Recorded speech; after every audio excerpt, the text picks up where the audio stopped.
Hello there everyone, welcome back to our channel. In today's video, you are going to see how to create an email account. So to do that, let's head over to our Chrome browser. So as you can see, once I search for create a Gmail account, there's so many options. So in here, let me head over there.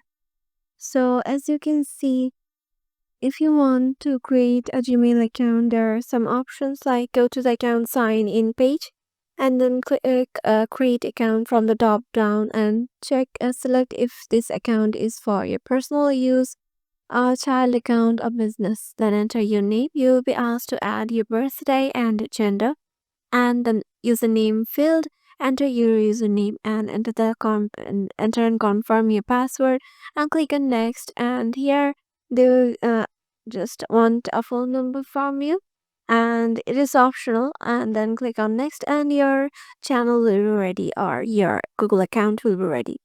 So yeah, this is how easy it is to create an email account. Let me show you the website you can use. It's Google account sign in. So here, as you can see, there is an option of create account on the left corner. If I tap on create account, it takes me to this page. Now you have to just follow the prompts and your account will be created. So yeah, this is how easy it is to create an email account. Hope this video helped you out. If you got any questions regarding this, make sure to comment down below and we will see you in the next video.